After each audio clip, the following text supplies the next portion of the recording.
mempersiapkan diri untuk pergi ke suatu tempat. Kenapa saya angkat tema ini?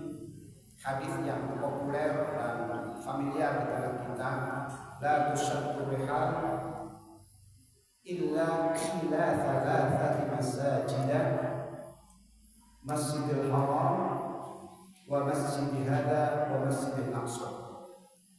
Artinya adalah tidak perlu kita bersusah payah mempersiapkan diri dari ongkos kendaraan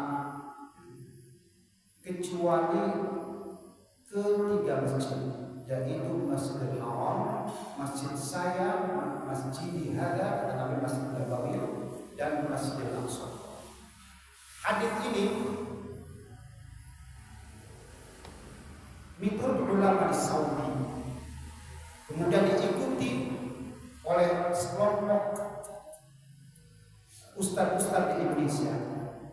Begitupun dalam tulisan-tulisan, karena ini sering saya baca, sering saya dengar dan saya lihat sendiri. Hadis ini dijadikan sebagai hujjah, dalil untuk mengharamkan orang yang pergi berziarah kubur. Aneh bin ajaib. Hadis ini dipakai untuk melarang orang bersusah payah, patungan persiapan kendaraan untuk pergi ziarah kubur. Ini dalilnya. La tushaddu rihal illa, kecuali tidak usah bersusah payah mempersiapkan segala sesuatu, kecuali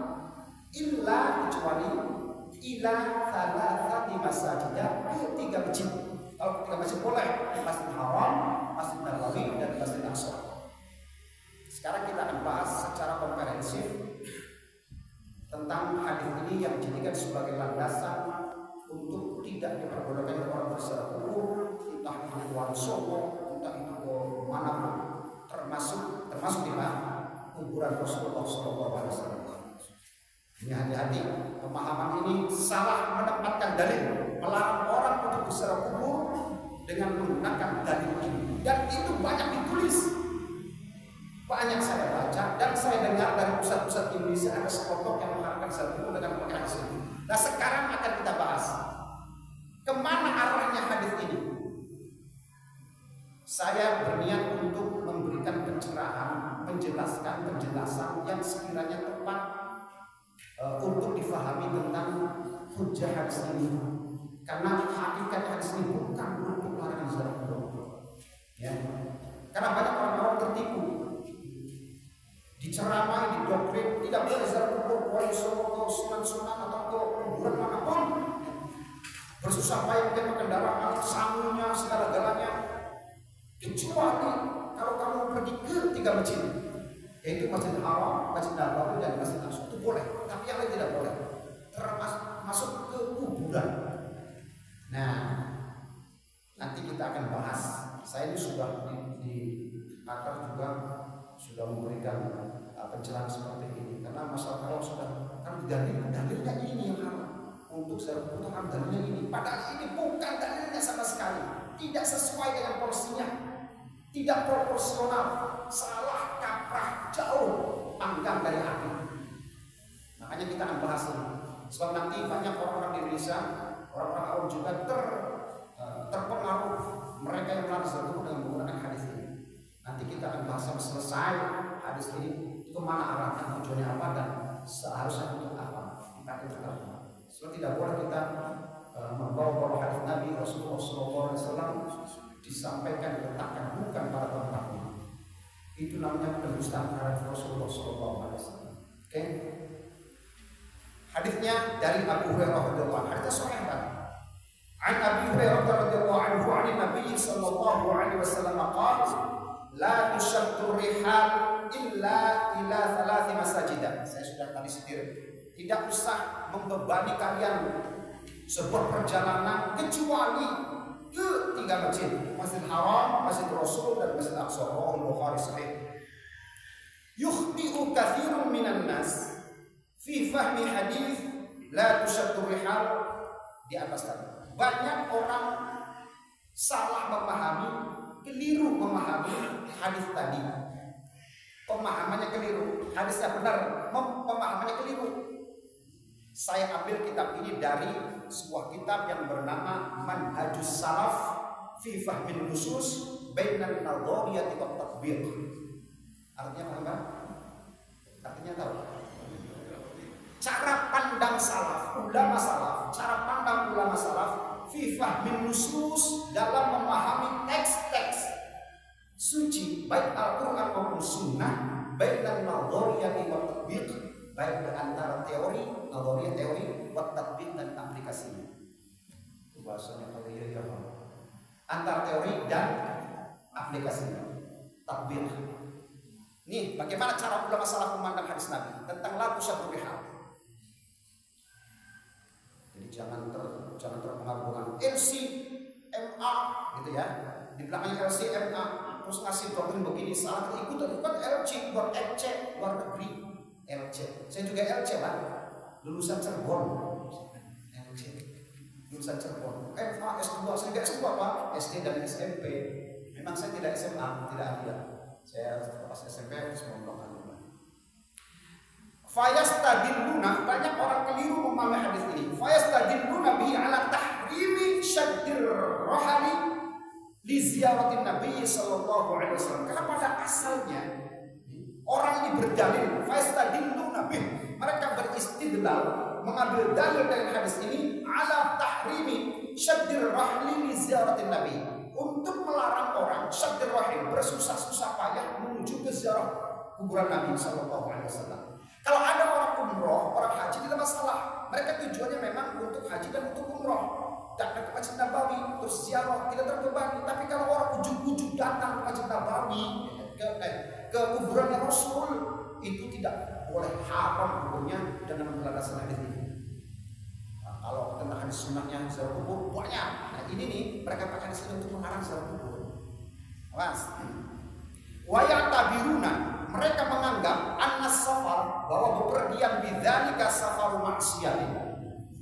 Ini Pak, ulama-ulama kelompok ini yang mengatakan bahwa perjalanan menuju ziarah kubur ke Wali Songo, ke Masjid Nabi dengan tujuan ziarah kubur ke sana, bersusah payah menyiapkan duit, uang, kendaraan untuk bayar kendaraan, itu namanya safaru maksiatin, perjalanan maksiat.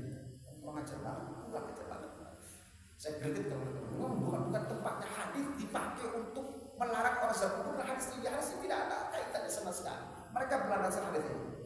Wa hadzal istidlal mardud, pengambilan dalil istidlal ini mardud, tertolak. Li'annahu mabniun ala fahmin batilin, karena dibangun atas pemahaman yang batil. Kama saya sebagaimana nanti kita akan terangkan selanjutnya. Qala Syekhul Islam Al-Fayruz Abadi, seorang ulama besar namanya Al-Imam Fayruz Abadi. Kan apa namanya? Imam, seorang ulama besar ya, namanya Fayruz Abadi. Ada namanya Fayruz? Artis pernah ya dengan namanya Fayruz? Bukan. Fayruz Abadi. Keren banget nama ulama. Fayruz Abadi. Syekhul Islam, disematkan di pundak beliau Syekhul Islam, karena sangat alim. Jadi Syekhul Islam itu tidak hanya sematan kepada Imam Ibnu Taimiyah. Sering kita dengar julukan Imam Ibnu Taimiyah namanya Syekhul Islam. Oke Pak? Padahal banyak sekali Syekhul Islam di dalam umat Islam, di tengah umat Islam ini. Dari dulu Syekhul Islam Zakaria Al-Ansari Al-Misri, ulama besar itu. Beliau adalah muridnya Imam Ibnu Hajar Al-Asqalani, pengarang kitab Fathul Bari, syarah Sahih Bukhari, syarah paling top nomor 1 syarah Sahih Bukhari. Imam Bukhari itu syarahnya banyak sekali, syarah-syarahnya para ulama. Yang terkenal nomor 1 adalah Fathul Bari, karangannya Imam Ibnu Hajar Al-Asqalani. Yang kedua adalah Irsyadus Sari, syarah Sahih Bukhari, karangan Imam Syihabuddin Al-Qasqalani, orang Mesir juga. Nah, Syekhul Islam Zakaria Al-Ansari sama, beliau murid Ibnu Hajar, gurunya Imam Ibnu Hajar Al-Haytami. Ini sedikit, ada Ibnu Hajar kedua, Ibnu Hajar Al-Asqalani, ada Ibnu Hajar Al-Haytami. Ya. Ibnu Hajar Al-Asqalani pengarang kitab Fathul Bari, punya murid namanya Imam Syekhul Islam Zakaria Al-Ansari punya murid namanya Imam Ibnu Hajar lagi, tapi Al-Haytami. Muhaddits juga Al-Hafidz Al-Muhaddits yang besar. Sekarang kitabnya namanya Fathul Mubin dan banyak sekali kitabnya. Nah, Syekhul Islam punya murid Imam Ibnu Hajar ini Pak, seringkali kagok kalau pas ngaji bareng ada muridnya Imam Ibnu Hajar Al-Haytami. Karena cerdas, luar biasa, ilmunya luar biasa. Kalau mengajar pulang tuh, padahal Syekhul Islam itu grogi karena murid ini sering bertanya yang luar biasa, ilmunya luar biasa. Imam Ibnu Hajar Al-Haytami. Nah, Imam Ibnu Hajar Al-Haytami adalah gurunya Syekh Zainuddin Al-Malaybari dari Malabar, India. Pengarang kitab Fathul Mu'in yang Ustaz Badru ajarkan di fikih itu. Fathul Mu'in itu adalah Syekh Zainuddin Al-Malaybari, itu orang India. Di Malabar itu 99,9% muslimnya adalah muslim Syafi'i madhabnya. Itu muridnya Imam Ibnu Hajar Al-Haytami. Jadi terus runtuh sampai ke Indonesia sampai sini. Dari Muntasil dulu madhab Syafi'i itu sampai ke Imam Syafi'i sampai kepada Kanjeng Nabi sallallahu alaihi wasallam. Lanjut.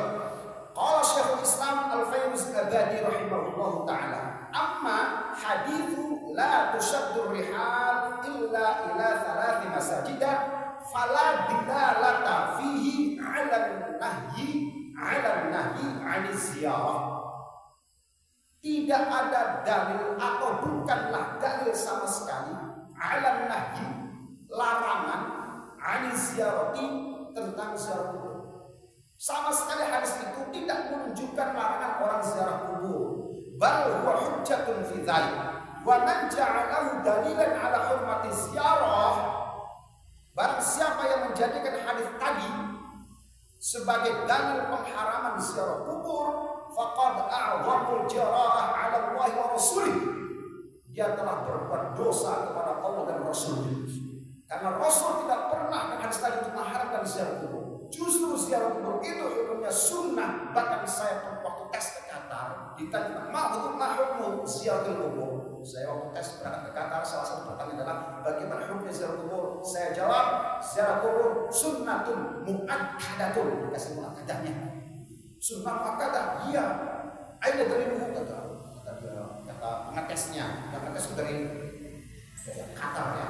Saya katakan kuntu nahaitukum an ziyaratul quburi fasuruha. Ini adalah bainan nafi wal itsbat. Dulu Nabi pernah melarang tentang perintah. Akhir dari jumlah kalimat itu adalah fasuruha, perintah ziarah kubur. Satu perintah Nabi untuk ziarah kubur. Yang kedua kan Nabi melakukan ziarah kubur hampir tiap malam ke Baqi'. Sayyidah Fatimah ke kuburan Sayyidina Hamzah. Sayyidah Aisyah ke kuburannya Abdurrahman. Gitu Pak. Jadi mereka berziarah itu biasa. Jadi sunnah mu'akkadah. Karena Nabi muwadhabah, selalu kontinu melaksanakan ziarah kubur. Ada lagi hadisnya. Nah, ini dijadikan larangan untuk ziarah kubur. Kan berarti membohongi Rasulullah sallallahu alaihi wasallam. Terus wa fi burhanun qati'un ala khubawati qalihi. Ini menunjukkan betul-betul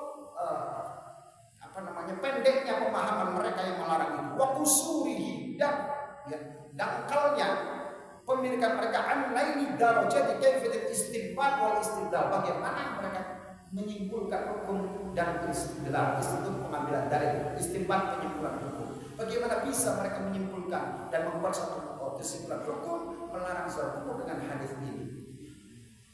Qultu fal hadis kama satara fi bab wal istidlal fi babin akhar. Nah, sekarang nanti mungkin ini bagian pertama belum selesai, masih akan beberapa kajian ya, pertemuan, biar kita paham semuanya, biar jangan tertipu lagi, terpengaruh lagi. Banyak orang tertipu, nggak mau ziarah kubur.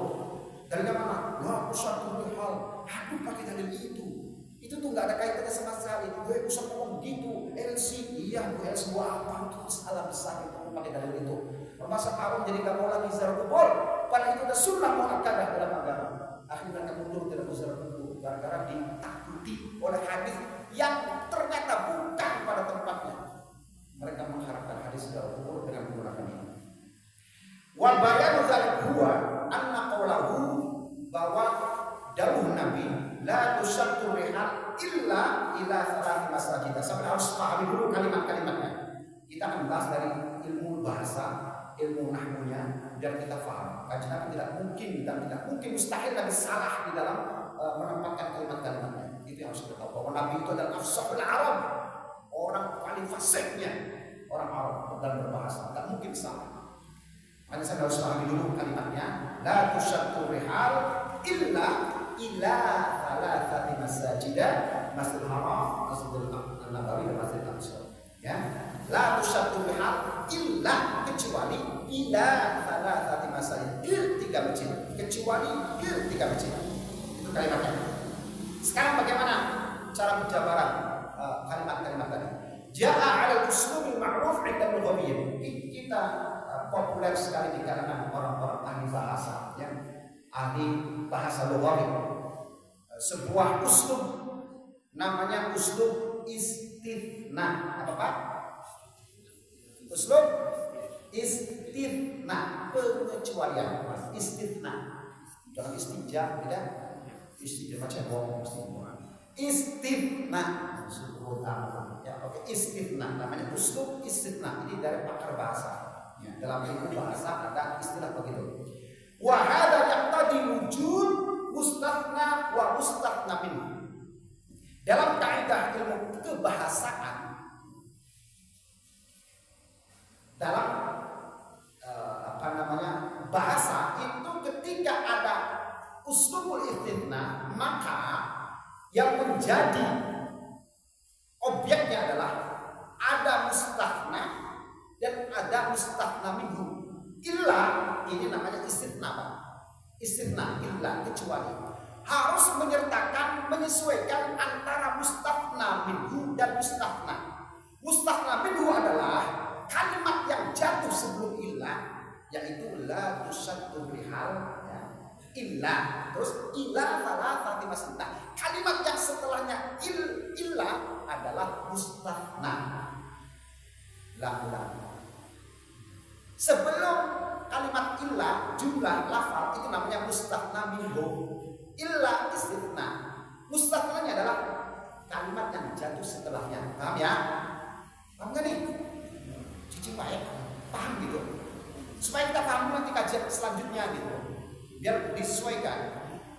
Kalimatnya dulu ya. Saya ulang hadisnya.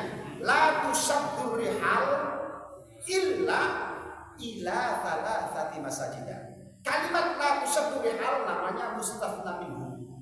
Illa istithna. Terus ila thalathati masajidah sampai akhir itu adalah mustathna. Mustathna minhu, istithna dan mustathna. Itu namanya gitu ya. Oke. Wa hadza yaqtadi wujudi mustathna wa mustathna minhu. Fal mustathna huwa ma kana ba'da illa. Setelah kalimat illa ada mustathna dan wa mustathna minhu adalah sebelum kalimat illa. Oke, jelas. Wa huwa la budda minhu imma madhkuran aw mahdhufan.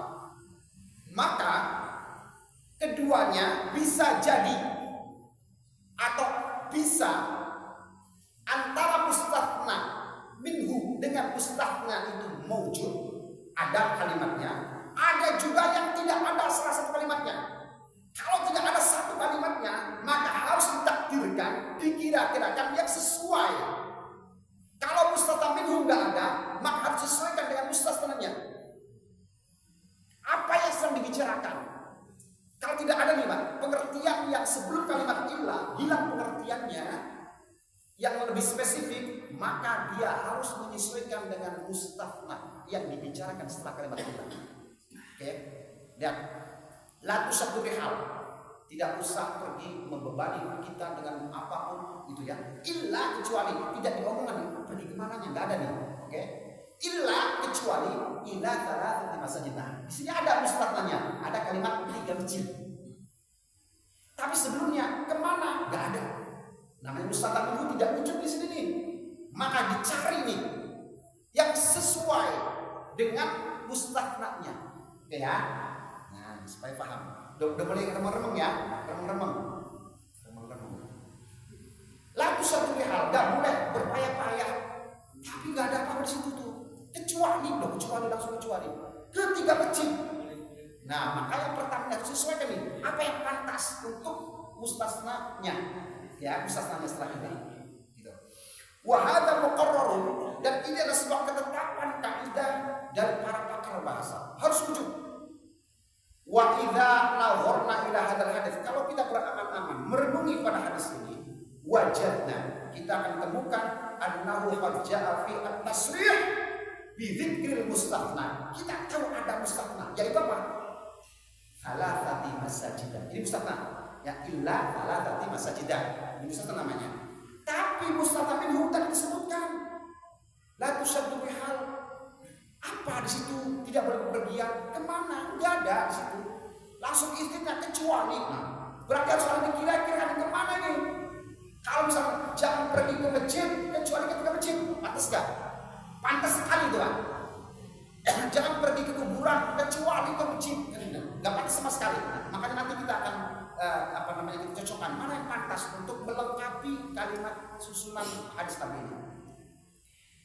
Nah, terus wa huwa ba'da illa wa yati dzikrul mustaqbil. Di situ kalimatnya tidak disebutkan la tusyaddu rihal, kosong, terus langsung illa, kecuali.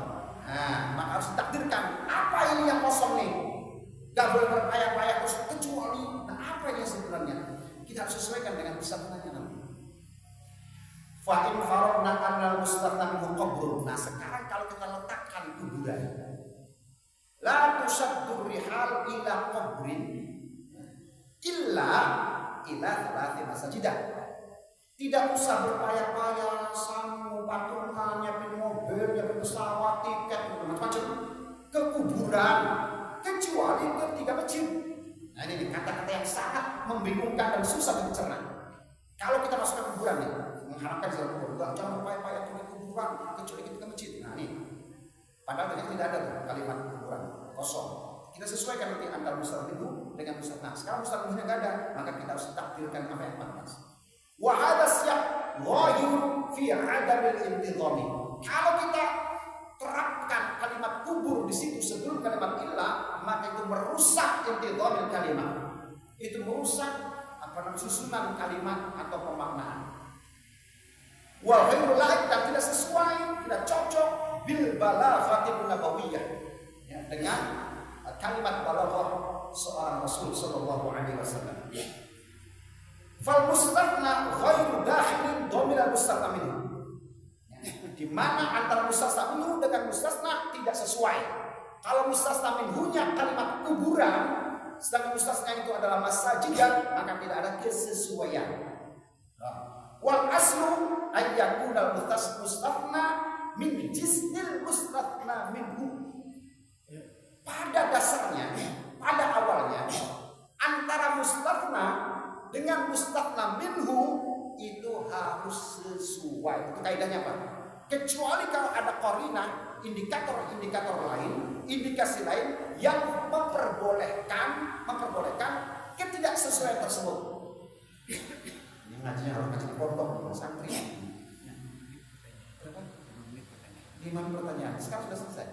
5 menit lagi. Ya udah, ya sudah masih belum macam-macam. Ya udah. Tapi sampai harus pahami dulu ya Pak ya. Pahami dulu yang jelimet. Nanti kita akan kaji lebih detail lagi nih. Udah, sekarang kita sudahi dulu karena waktunya 10 menit lagi. Jadi katanya untuk pertanyaan 5 menit monggo lah. Belum macam-macam. Ayo saya enggak apa-apa. Monggo kalau ada pertanyaan Pak, silakan.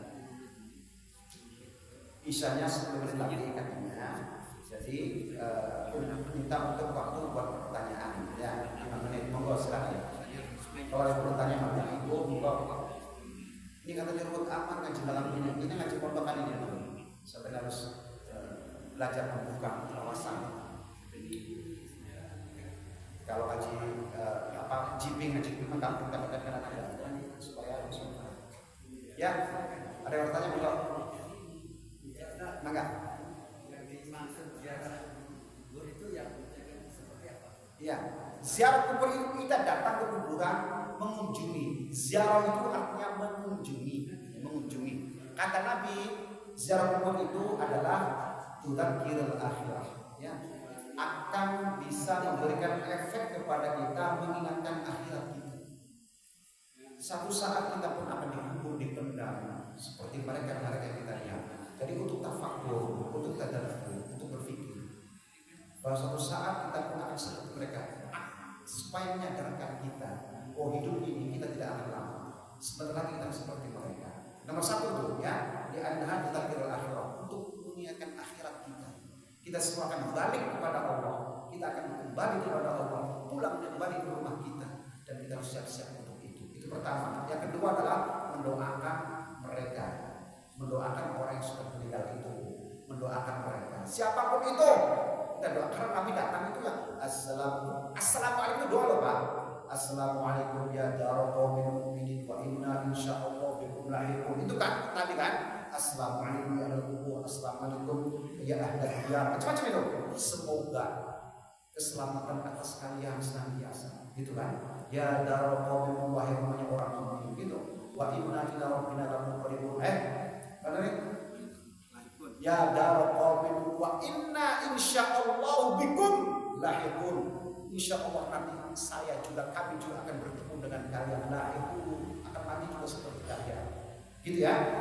Kemudian Nabi mengatakan kafa bil mauti wa'idun. Cukup mati itu sebagai mau'idun buat kita. Itu tuh buat kita. Orang mati kita bukan sebagai petunjuk, sebagai pelajaran buat kita. Yang kemudian adalah tawassul yang dilakukan oleh Sayyidina Utsman bin Maz'un radhiyallahu anhu ke kuburan Nabi sallallahu alaihi wasallam pada zamannya Sayyidina Umar bin Khattab. Itu nanti kita bahas tentang tawassul hukum lain. Jadi kita secara kubur yang jelas maknanya sunnah mengikuti kanjeng Nabi sallallahu alaihi wasallam, mendoakan orang yang meninggal, memberi salam kepada mereka, mendoakan mereka, mengingatkan kita tentang akhirat kita. Gitu ya. Nah, kalau begitu yang melarang itu kira-kira yang ditakutkan. Nah, ini itu nanti kita tawassul, nanti ada sesudah. Berarti secara dulu kan. Nah, mereka itu makan secara kubur aja gitu. Ya, yang ditakutkan mereka itu apa? Pertama, di dalam Ahlus Sunnah wal Jamaah ada perbedaan tentang hukum tawassul yang ketiga. Tawassul itu pada tiga level. Ada tawassul bil ahya, ada tawassul bil amwat, ada tawassul bil amal. Oke Pak ya? Tawassul bil ahya, sepakat ulama boleh kita tawassul. Tawassul itu mengambil media orang lain, bil ahya, orang yang masih hidup. Contoh nih, para Quran kan jelas nih, ud'uni astajib lakum, mintalah kepada aku kasih. Kita disuruh berdoa kepada Allah, tapi kita datang kepada orang, tolong doakan Pak Kiai, doakan Ustaz kepada Allah. Ya, minta kepada orang supaya didoakan kepada Allah. Paham ya? Namanya tawassul bil ahya. Padahal Allah itu ud'uni, minta kepada aku, doa kepada aku, nanti aku kasih. Astajib lakum. Wa idza sa'alaka 'ibadi 'anni fa inni qarib ujibu da'watad da'i idza da'ani. Kata Quran ini, Quran. Oke? Wa idza sa'alaka 'ibadi 'anni fa inni qarib. Ketika bertanya kepada Muhammad, sa'alaka 'ibadi, hamba-hambaku tentang aku, fa inni qarib, katakan bahwa Allah, bahwa aku itu dekat kepada Allah. Ujibu, akan saya jawab, kata Allah ini, da'watad da'i, doanya orang yang berdoa. Idza da'ani, dia berdoa kepada aku. Itu Quran kan? Oke. Wa idza sa'alaka 'ibadi 'anni fa inni qarib ujibu da'watad da'i idza da'ani falyastajibu li wal yu'minu bi la'allahum yarshudun. Itu jelas disuruh mintakan kepada Allah kan? Tapi kenyataannya banyak sahabat datang kepada Nabi, ya Rasulullah doakan saya, paham nggak? Tidak minta Rasul itu kan? Tapi masih hidup nih. Terus ditiru oleh para sahabat, minta doa kepada sahabat yang lain. Sama sekarang kita datang kepada orang, minta didoakan. Namanya tawassul, bukan langsung minta kepada Allah, tapi melalui orang lain.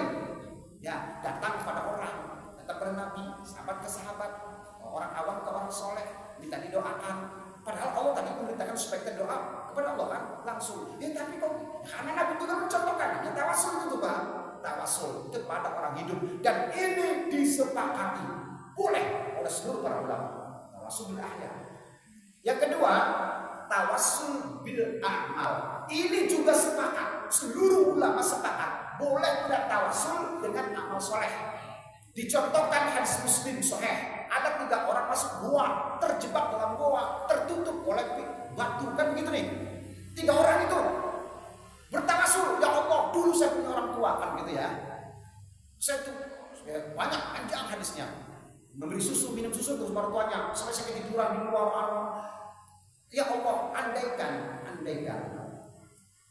amalan saya itu berbakti kepada orang tua, Engkau terima. Saya bertawasul ya Allah, dengan amal itu bukalah gua ini, pintu ini. Geser sedikit, geser, belum bisa keluar lagi. Bertiga kan, tawasul lagi. Yang satunya punya pekerja yang dan pergi belum dibayar, gitu kan. Terus kambingnya diternak sama dia banyak. Itu ya namanya dengan amal tuh. Ya Allah, kalau aku berbuat seperti itu karena Engkau ya Allah diterima, aku bertawasul ya Allah melalui media amal.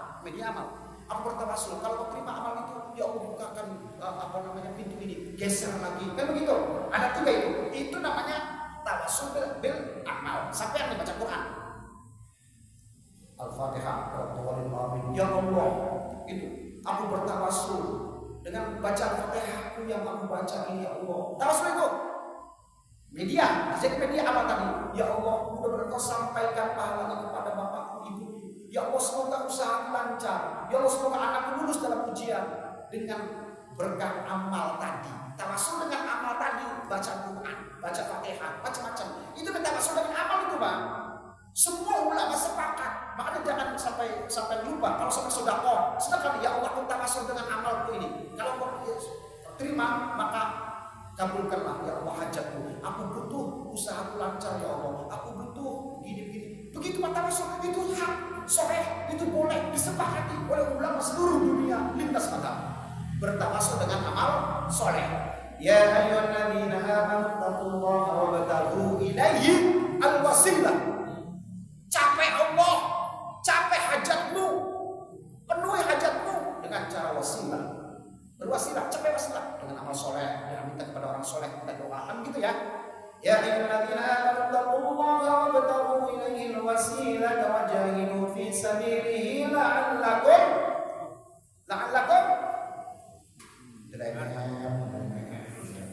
tuflihun. Masyaallah. Ya ayyuhalladzina amanu taqullaha wabtaghu ilaihi alwasilata wajahidu fi sabilihi la'allakum tuflihun. Capai Allah dengan wasilah media. Yaitu apa? Media datang kepada orang soleh. Karena kita doanya mungkin nggak dikabul gitu ya. Datang kepada orang soleh lah. Minta doanya kepada Allah supaya saya kan begitu. Media namanya. Terus dengan amal soleh, tadi yang sedekah, baca Quran, macam-macam, dengan berbakti kepada orang tua. Jadi kan wasilah itu Pak untuk pemenuhan hajat kita. Nah yang ketiga, ini nih, tawasul dengan orang soleh yang sudah meninggal dunia. Kita minta didoakan oleh orang yang sudah mati. Bukan meminta berdoa kepada orang mati, bukan nih Pak. Kalau kita berdoa kepada orang mati, semua ulama sepakat itu syirik namanya. Tapi kalau kita minta didoakan oleh orang mati, nah ini yang terjadi khilaf antara ulama. Ya, bertawassul bil amwat ini yang menjadi khilaf. Yang tidak khilaf adalah meminta kepada orang mati seakan menempatkan dia bisa seperti Allah. Bukan penyakit. Mbah datang ke kuburan. Mbah, sembuhkan anak saya, Mbah. Anak saya Mbah, saya pengen lulus anak ujian anak saya, Mbah. Minta ke kuburan, disamakan dengan Allah yang punya hak prerogatif menyembuhkan, memberikan hujan, mematikan, menyembuhkan. Itu yang semua ulama sepakat syirik. Nah sekarang tawasul orang mati itu yang khilaf nih. Kita minta Syekh doakan kepada Allah. Saya minta kepada doakanlah kepada Allah supaya saya gini. Jadi hakikatnya minta kepada saya itu Pak. Syekh, aku minta kepada Engkau ya Rasulullah. Aku mintalah kepada Allah agar saya begini. Nanti saya akan ceritakan sebuah hadis yang riwayat ada tuh nanti. Cuma saya normal. Wah nanti ramai Pak kalau kita bicara tentang tawasul ramai sekali. Tapi yang jelas tawasul dengan orang mati ini terjadi khilaf para ulama. Nanti kalau dijelaskan panjang lagi nantilah. Di tawasul ada 3 ya. Tawasul dengan orang yang masih hidup, tawasul dengan amal soleh, dan tawasul dengan orang yang sudah mati. Oke, sudah mati. Itu ada 3, yang 2 sepakat boleh, yang 1 khilaf para ulama. Khilaf. Paham ya? Sudah bisa. Ya. Niat barangkali ya. Tergantung niat barangkali ya. Ya, oke. Itu nanti 1 niat, yang kedua hati mereka, yang kedua itu Pak lahiriahnya Pak, lahiriahnya.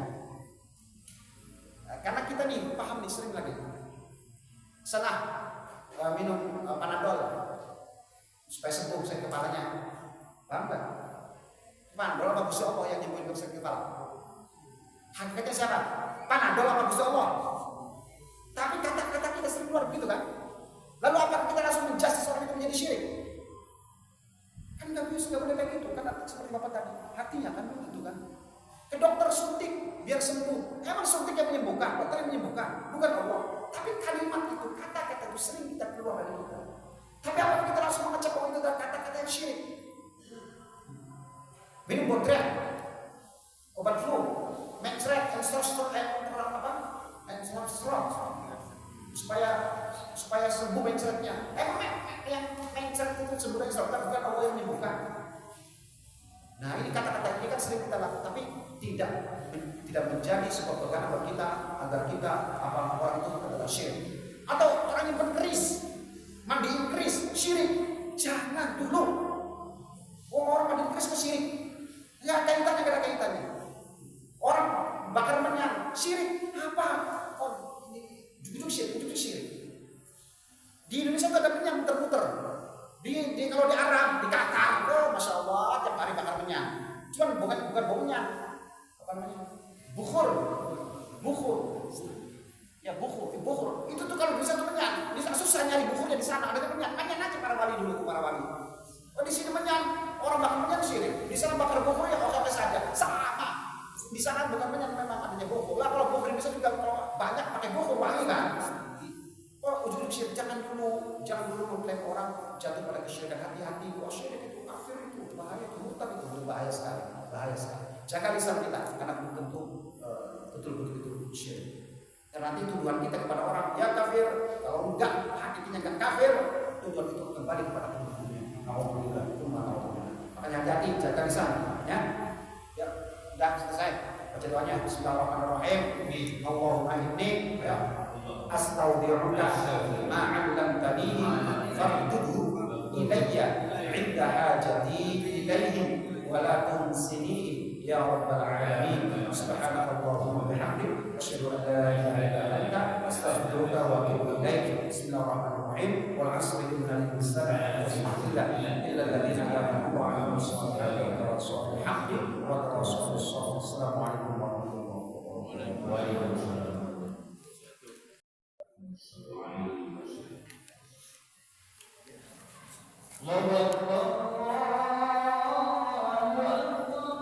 الله أكبر.